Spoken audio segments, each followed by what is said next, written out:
오늘날 의식 있는 신앙인들은 한국 교회 모습에 대해서 그리고 우리의 신앙에 대해서 많은 염려들을 합니다.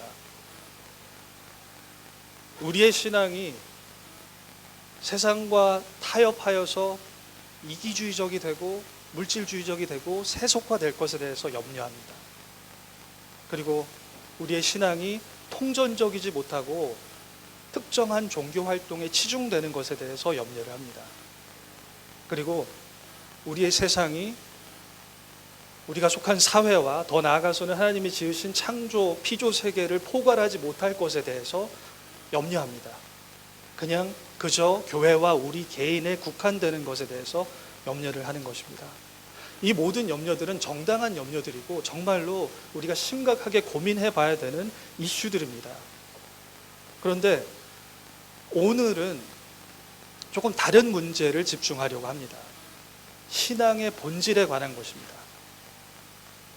그 말은 우리가 이 모범적인 그런 신앙생활을 하면서도 세상에 타협하지 않고 통전적이고 그리고 이 창조 세계를 다 포괄하는 그런 신앙관과 세계관을 가지고 있어도 정작 신앙의 본질적인 정신은 교류될 수도 있는 그런 가능성을 살펴보는 것입니다. 이 부분은, 이 가능성은 상당히 치명적일 수 있습니다. 왜냐하면 이러한 신앙과 신앙관과 신앙 자체, 신앙생활 자체에 익숙하게 살다 보면 정작 본인이 이 본질을 놓치고 있는 것을 모르는 경우가 많기 때문입니다. 계속 신앙생활을 끝까지 평생 할 수도 있습니다. 그래서 나중에 하나님이 나는 도저히 너를 모른다라고도 할 수도 있습니다. 그런 가능성이 있습니다. 마치 사탄의 입장에서 보면은 이 경우는 상당히 좋은 전략이 될 수 있습니다. 비유로 얘기하면 에스키모가 늑대를 잡는 방법과 유사합니다. 에스키모가 늑대를 잡는 방법은 칼이 있습니다. 칼이. 근데 칼을 물에다 담궈놓고 얼린 다음에 칼 위에 얼음이 생기게 만듭니다. 그래서 그 얼음 위에다가 피를 발라놓고 그 칼을 땅에다 꽂아 놓으면 늑대가 그 피 냄새를 맡아서 이 얼음으로 옵니다. 그래서 핥아먹기 시작해요. 계속 핥아먹으면 이 혀는 감각을 잃게 되죠. 그래서 계속 핥다가 얼음이 다 없어지고 이제 날이 나와서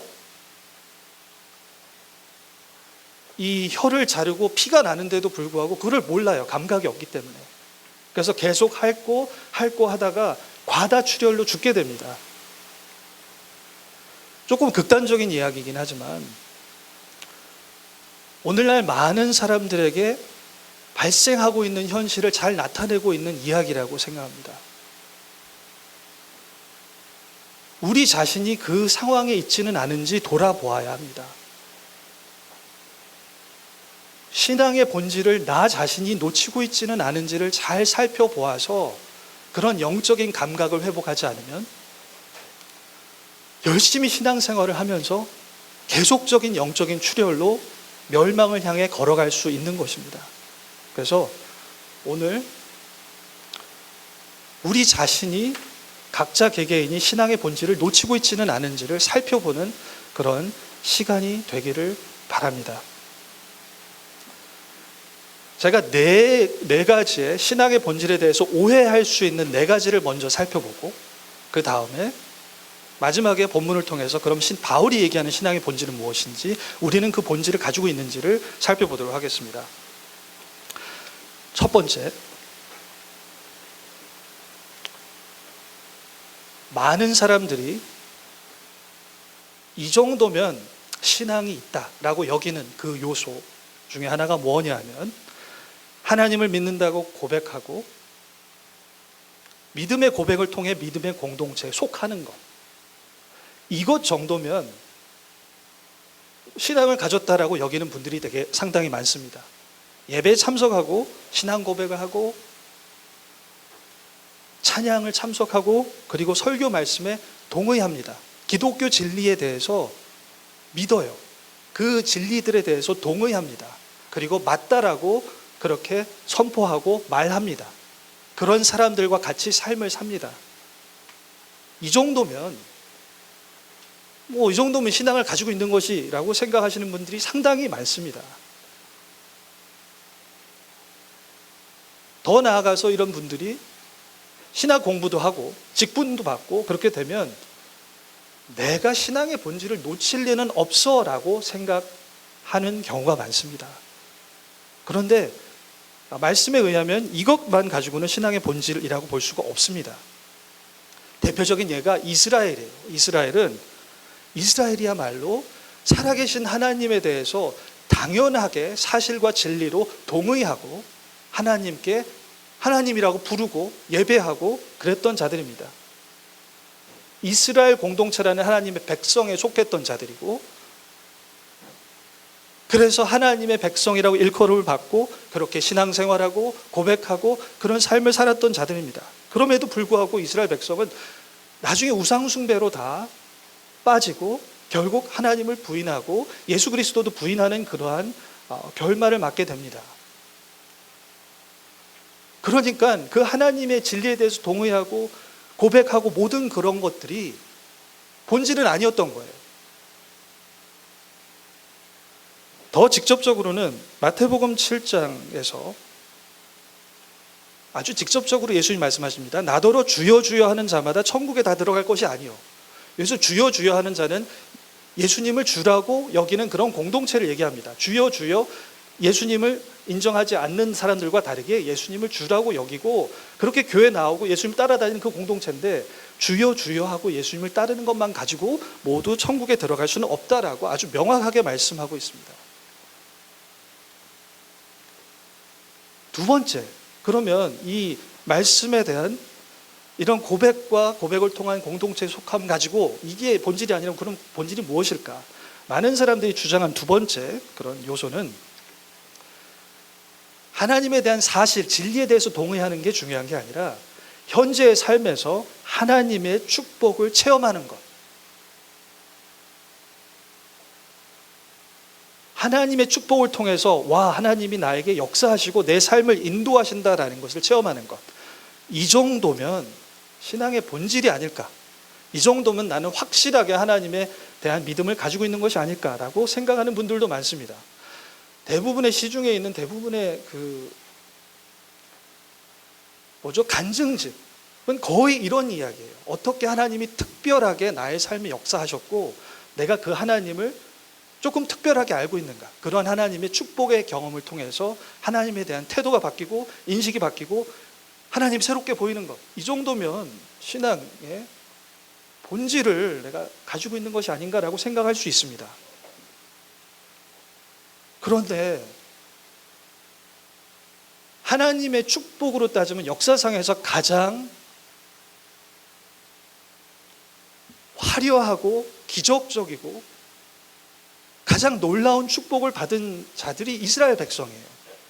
출애굽 사건 자체도 하나님이 이집트에게 열 재앙을 내리시고 홍해를 갈르셔서 이스라엘 백성을 출애굽시키시고 기적을 통해서 먹이시고 입히시고 모든 그러한 기적적인 축복의 체험을 가장 역사 가운데서 가장 뚜렷하고 선명하게 한 것이 한 백성이 이스라엘 백성입니다.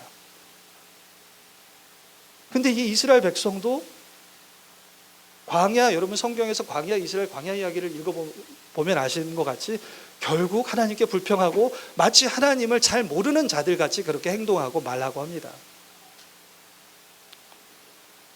예수님 때도 마찬가지예요. 예수님이 기적을 일으키시고 병을 고치시고 오병이어의 기적을 일으키시고 그러한 역사를 보고 막 쫓아다녔던 사람들 다 결국 나중에 예수님 못 박히러 가실 때 다 떠나갑니다. 예수님에 대한 그런 참된 신앙이 아니었던 것 같은 그런 모습을 드러냅니다. 이 이스라엘과 예수님을 쫓았던 이 예수님 때의 이스라엘, 이 두 가지 예가 보여주는 것이 하나님의 축복을 체험하는 것도 아직 신앙의 본질에 도달한 것은 아니다라고 결론 낼 수 있습니다. 세 번째,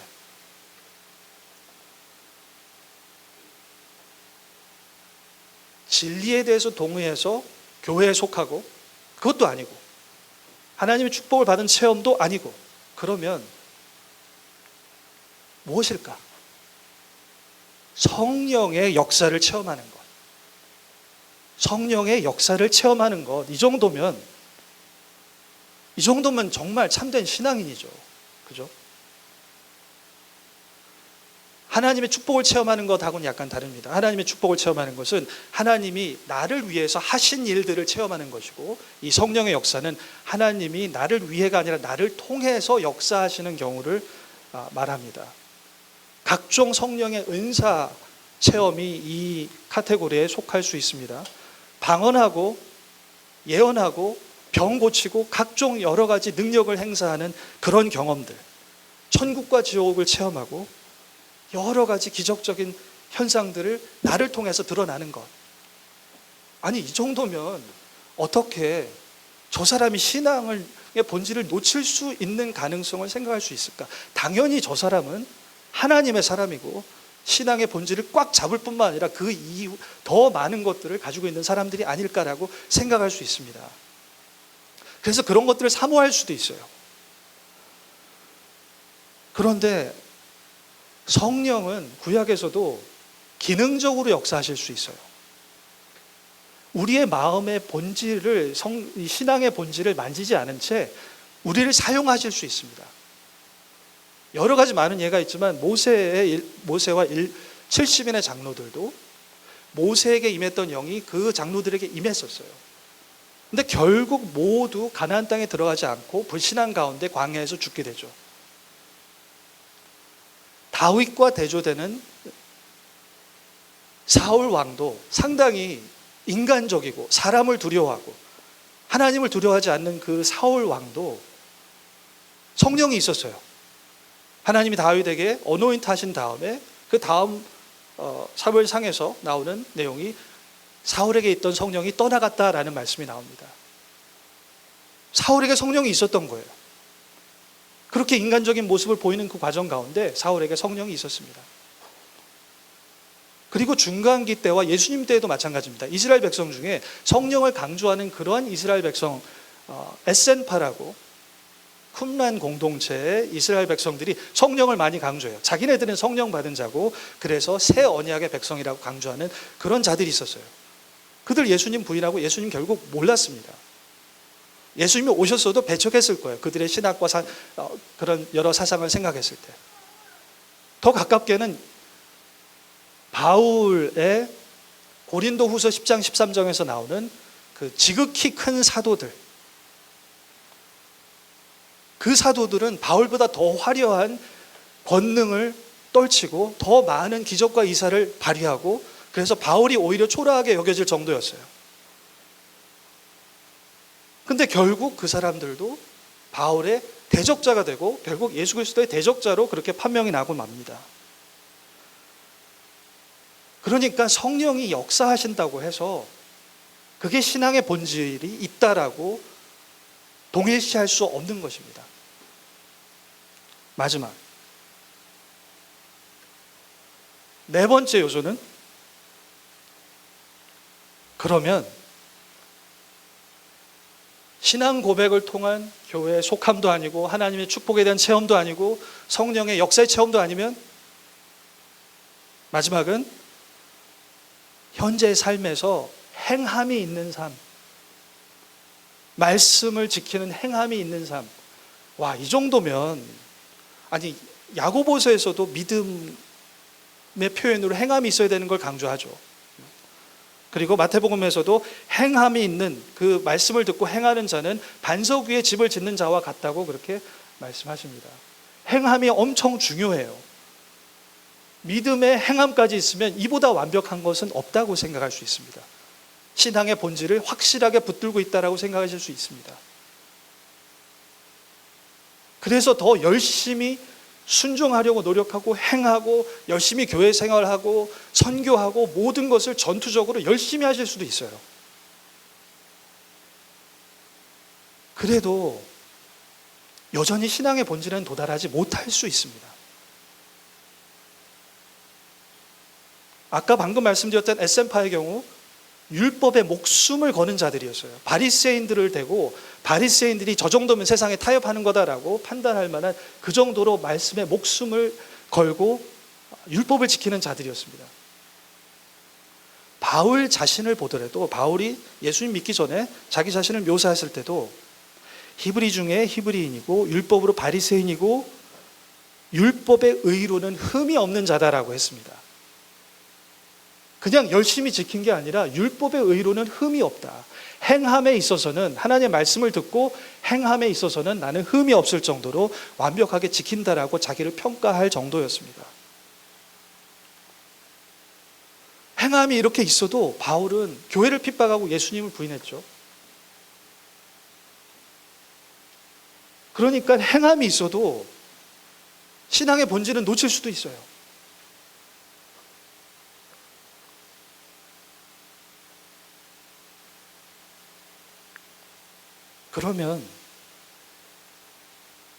그럼 신앙의 본질이 무엇입니까?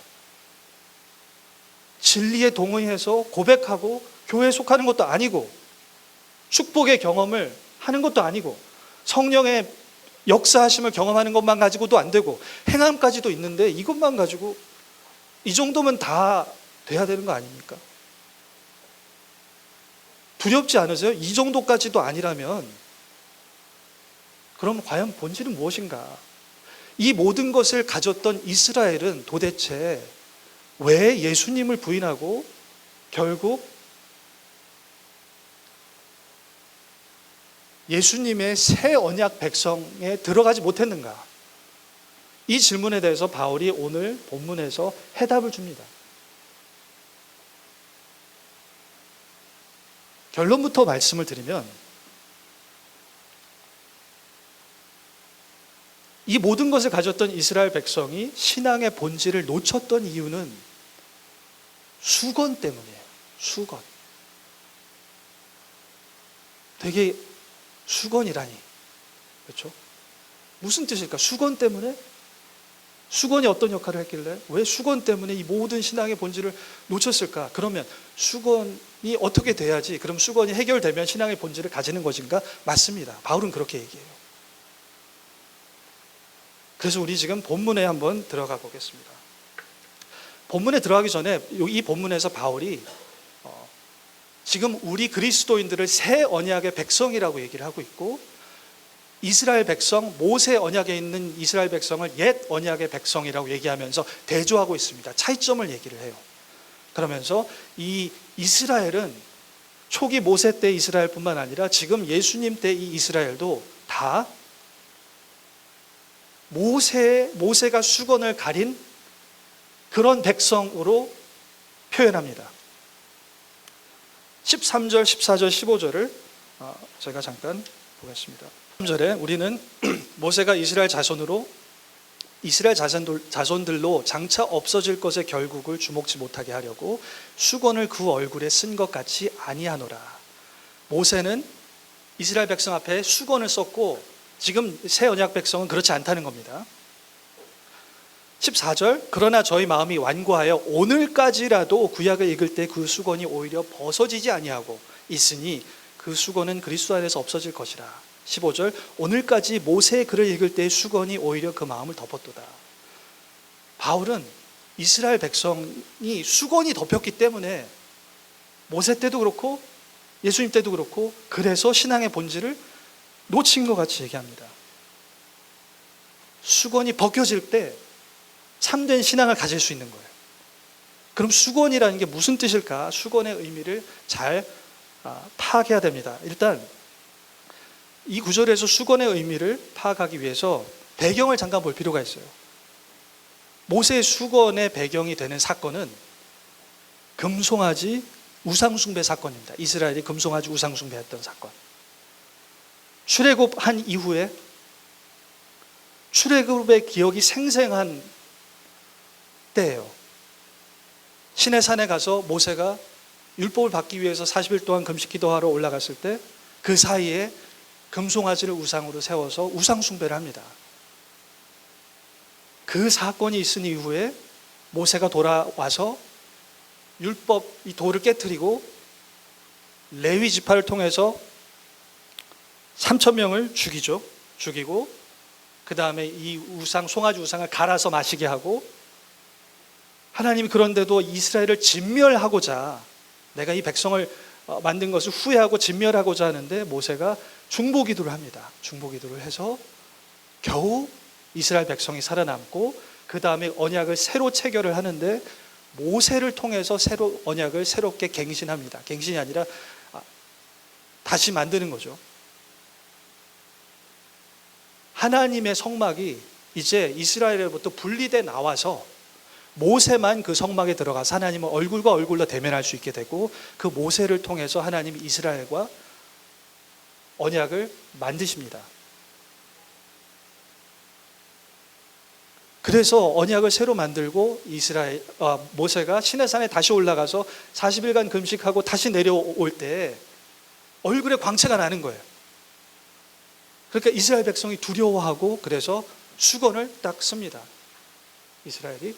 그리고 그 이후에 모세가 그 회막에 가서 하나님을 얼굴과 얼굴로 대면할 때마다 얼굴에 광채가 나고, 그 회막에 나와서 이스라엘 백성이 가르칠 때마다 이스라엘 백성은 두려워하고 그래서 수건을 씁니다.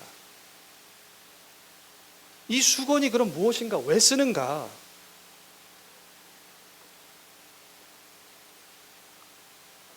이스라엘의 완악한 마음 때문입니다. 하나님이 이스라엘을 진멸하려고 했는데 모세를 통해서 겨우 그래 함께 가겠다, 언약을 만들겠다 하시긴 했지만 더 이상 이스라엘 백성은 죄와 완악한 마음 때문에 하나님과 가까이 할 수 없는 그런 자들이 되었어요. 그래서 하나님의 얼굴의 광채를 감당할 수 없는 그런 백성이 됐습니다. 그래서 수건을 씀으로 해서 한편으로는 이스라엘 백성을 보호하게 하고, 또 다른 한편으로 하나님이 이스라엘 백성에게 거하시게 하는 그러한 역할을 한 것입니다. 이스라엘의 완악한 마음 때문에 이스라엘은 하나님과 같이 가기는 하지만 하나님의 얼굴의 광채는 볼 수 없는 그런 백성이 된 것입니다. 하나님의 얼굴의 광채를 감당할 수 없고 볼 수 없는 백성이 된 것입니다. 근데 모세가 그럼 죽은 이후에는 어떻게 됐을까? 그 이후에는 수건이 없잖아요. 모세가 더 이상 수건 가리지 않죠. 그럼 그 이후에 이스라엘 상태는 어떻게 됐을까? 바울이 여기서 무엇이라고 진단하냐면 14절 15절 다시 한번 보겠습니다. 마음이 완고하여, 이스라엘 마음이 완고하여 오늘날까지도 구약을 읽을 때 그 수건이 벗겨지지 아니하고 오늘까지 모세의 글을 읽을 때 수건이 그 마음을 덮었도다. 수건이 있어요. 마음을 덮은 거예요. 그 완고한 마음이 하나님의 얼굴을 보지 못했던 상징이었던 그 수건이 여전히 존재해서 완악한 마음 때문에 하나님 앞에 이스라엘이 나아가도 하나님의 얼굴을 볼 수 없는 자들이 된 거예요. 하나님의 얼굴의 광채는 볼 수 없는 자들. 이 수건은 이스라엘로 하여금 우리가 아까 얘기한 4가지 비본질적인 요소를 행하는 데는 아무런 장애를 주지는 않아요.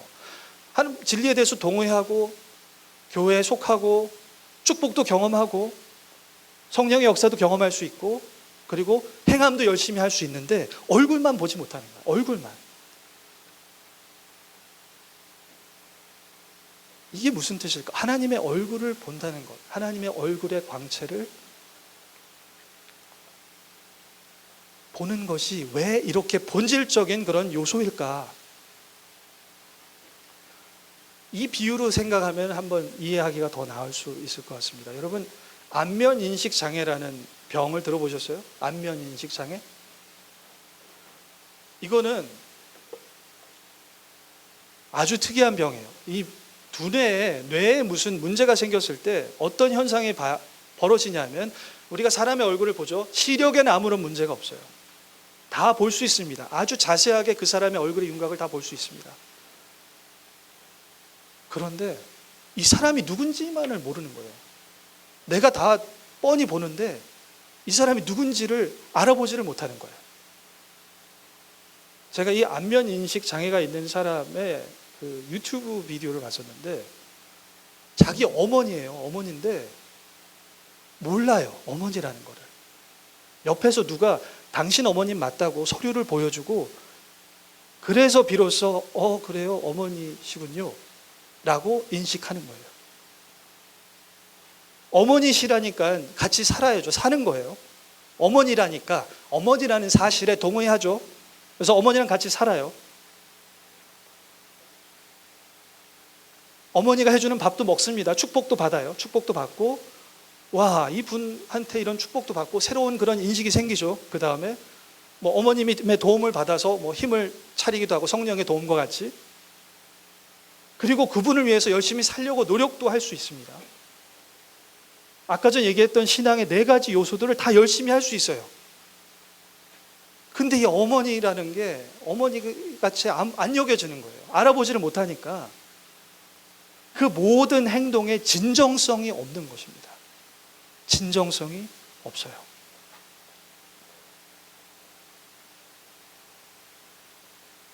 이스라엘이 예수님을 리젝트한 이유는 예수님이 그 언약의 그 하나님으로 보이지가 않아서입니다. 참된 신앙을 가지는 본질은 우리가 듣고 우리 신앙생활로 접하는 그 하나님에 대해서 얼굴을 보고 그 하나님이 나의 하나님 맞다. 그 하나님이 인격적으로 정말로 영광스러운 분으로 인식이 되어지는 겁니다.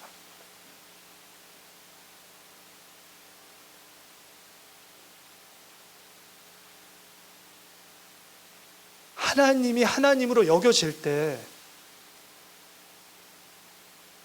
하나님이 영광스러운 분으로 여겨져야 주여 주여 그렇게 고백할 때도 공허한 울림이 되는 것이 아니라 내 마음의 진심을 담은 그러한 고백이 될 수 있고, 하나님의 축복의 경험을 경험하더라도 그것이 그 축복 자체의 마음이 집중되는 것이 아니라 축복을 주신 하나님께 감사하는 마음을 가질 수 있고, 그리고 성령에 의해서 우리가 쓰임을 받더라도 신기한 현상에 우리의 마음이 빼앗기는 것이 아니라 하나님의 나라가 이 땅에 이루어지는 것에 참여하고 그 안에 내 마음을 드리고자 하는 그런 마음의 중심의 표현이 될 수 있는 것입니다. 말씀을 열심히 실천하더라도 그것이 그냥 나의 어떠한 다른 외부적인 동기에 의해서 말씀을 순종하는 것이 아니라 나를 위하여 목숨을 바치신 그분, 내가 얼굴로 알아보는 그분을 위해서 내가 내 삶을 드리는 것이 마땅하다라는 그런 충성된 마음과 삶을 진심으로 드리고자 하는 그런 마음에서 계명을 지킬 수 있게 되는 것입니다. 바울이 이렇게 하나님을 알아보는 것, 예수님의 얼굴을 봤을 때 하나님으로 알아보는 것, 이것을 신앙의 본질로 여겼기 때문에 고린도후서 4장 6절에서 바울은 이렇게 얘기합니다. 본인의 다메섹 체험을 통해서 모든 그리스도인들이 하나님 신앙을 가지게 되는 그 시작을 이렇게 표현합니다. 어두운 데서 빛이 있으라 말씀하셨던 그 하나님께서 예수 그리스도의 얼굴에 있는 하나님의 영광을 아는 빛을 우리 마음에 비추셨느니라. 예수 그리스도의 얼굴에 있는 하나님의 영광을 아는 빛을 우리에게 비추셨느니라. 그 전에는 예수님을 봐도 핍박의 대상이고 별거 아닌 그런 사람이었는데 이제 예수님의 얼굴을 보면 하나님의 영광이 비추는 거예요. 그 영광의 빛이 마음에 비추어졌을 때 바울은 이렇게 고백합니다. 내가 무엇이든지 내게 유익하던 것을 내가 그리스도를 위하여 다 해로 여길 뿐더러 또한 모든 것을 해로 여김은 내 주 그리스도 예수를 아는 지식이 가장 고상함을 인함이라. 내가 그를 위하여 모든 것을 잃어버리고 배설물로 여김은 그리스도를 얻고 그 안에서 발견되려 함이니. 예수님이 이러한 존재로 인식되지 않으면 신앙생활은 그저 예수님을 알지 못한 채 하는 그냥 삶의 종교 생활일 뿐이에요. 예수님이 여러분 마음속에 영광스럽게 보이지 않으면 우리는 신앙의 본질을 놓치고 있는 것입니다. 말씀을 마무리하겠습니다. 여러분들 가운데는 이러한 예수님의 얼굴을 보았다, 이게 시각적으로 보는 것이 아닙니다.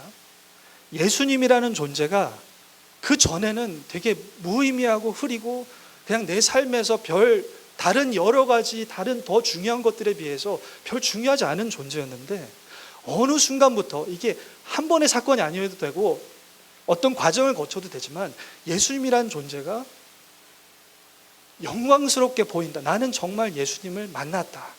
지식과 상관없는 것입니다. 이거는 학위 공부랑 상관없고, 시골의 교회에서 계시는 그냥 집사님, 권사님도 예수님을 이렇게 만나서 예수님이 영광스럽게 보일 수 있는 거예요. 말로 형언할 수 없지만, 그분들이 말로 형용할 수는 없어요. 그래도 그 마음 속에서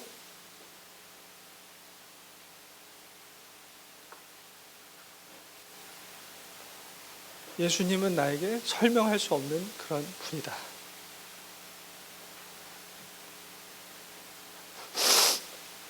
왠지는 모르겠지만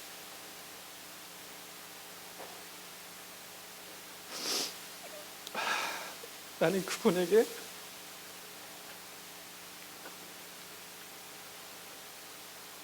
내 목숨을 바치고 싶고, 내 삶을 드리고 싶고, 그렇게 하지 못하게 하는 죄와 모든 이 세상의 것들과 나는 싸울 것이다.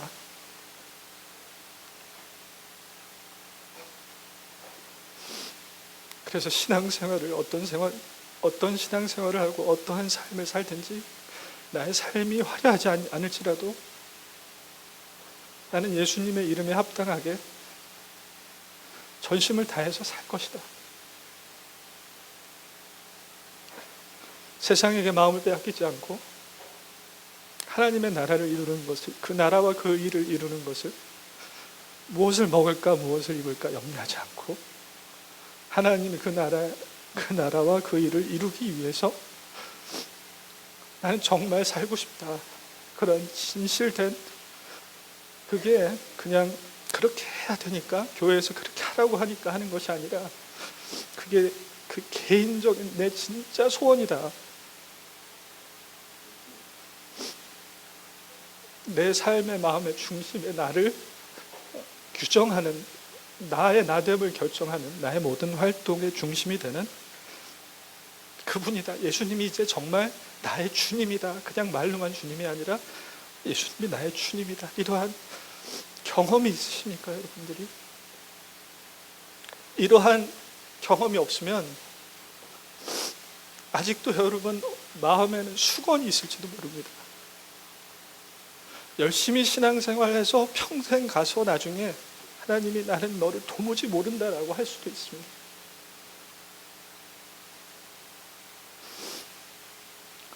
아니면 여러분 중에는 이런 경험이 있었는데 삶이 힘들고 삶이 복잡하고 그러다 보니까 이 마음이 무뎌져서 괴로운 가운데 있으신 분들도 있을지 모르겠습니다. 그 마음을 찾고 싶은데, 예수님의 영광스러운 모습을 내가 보고 그렇게 주님을 위해서 살고 싶은데 그게 잘 안 돼서 괴로운 가운데 있는 분들도 있을 수 있습니다. 그런데 그게 잘 안 된다고 해서 그냥 넘어가시면 안 됩니다. 그냥 이렇게 사는 거지, 그냥 이렇게 현실에 길들여서 그냥 극복할 수 없는 거야, 신앙생활은 여기까지야, 그렇게 사시면 안 됩니다. 우리는 새 언약의 백성이고, 예수님을 모세가 텐트에서 회막에서 하나님을 얼굴과 얼굴로 대면한 것 같이 우리가 예수 그리스도를 얼굴과 얼굴로 대면하고 그리스도를 영광스럽게 바라볼 수 있는 그런 자들입니다. 그래서 이 말씀에 우리 자신을 보면 소망이 없고 세상을 보면 아무런 소망이 없고 아무런 것도 없는 것 같지만, 이 말씀에 근거해서 그리스도께 돌아가면 수건이 거쳐진다고 말씀하셨기 때문에, 이 말씀에 근거해서 소망을 가지시고 마음을 모아서 기도하시고 또 말씀 보시고 또 실질적으로 삶에서 내가 예수님의 영광의 그 아는 그 지식을 회복해야 되겠다, 하겠다라는 결단을 하고 그렇게 추구하시기를 바랍니다.